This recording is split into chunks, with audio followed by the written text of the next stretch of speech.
हूँ हम मसाइल हल कर सकें। आपने जिक्र किया मजबूत बल्दियाती निज़ाम का, सुप्रीम कोर्ट का ऑर्डर मौजूद है, उसके इम्प्लीमेंटेशन के लिए डिलिमिटेशन में जो जेरीमैंडरिंग हुई है उसको ठीक करने के लिए जितनी भी यहाँ सियासी जमातें हैं सब मुत्तफिक हैं कि एक सही फेयर सिस्टम होना चाहिए ताकि फेयर इलेक्शन कंडक्ट कराए जा सके और जो असल मैंडेट है जमातों का वो सामने आए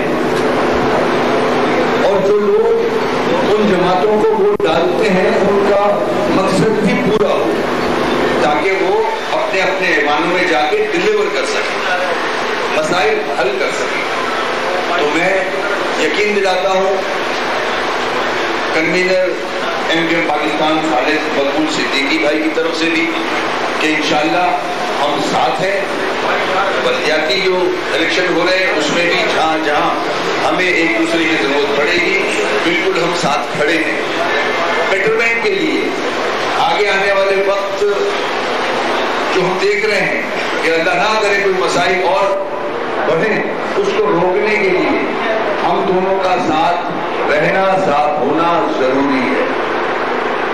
पश्तो स्पीकिंग जितने भी भाई हमारे यहाँ बसते हैं उनका कंट्रीब्यूशन है, पूरे सिंध में कंट्रीब्यूशन है, कराची में कंट्रीब्यूशन है उनका।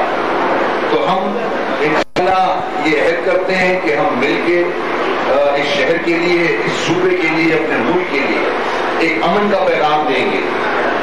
अमन का पैगाम देना चाहते हैं, हम मिलके कोशिश करना चाहते हैं कि यहाँ चीजें बेहतरी की तरफ जाए। पूरे मुल्क को चलाने वाला शहर तबाही के खाने पे खड़ा है, यहाँ नौकरियां नहीं है, जो लोग यहाँ बसते हैं।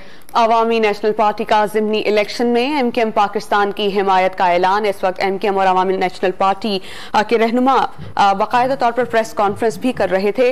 शाहिद सैयद ने कहा है कि मेयर के पास तमाम तर इख्तियारात मौजूद होने चाहिए। एएनपी बल्दियाती इंतखाबात में एमकेएम को भरपूर सपोर्ट करेगी। उन्होंने कहा कि मसाइल से बचने के लिए एएनपी और एमकेएम का साथ रहना बहुत ज्यादा जरूरी है। बा इख्तियार बल्दियाती निजाम हम चाहते हैं, ऐसा उन्होंने कहा। एएनपी ने ज़िमनी इलेक्शन में एमकेएम पाकिस्तान की हिमायत का ऐलान किया है।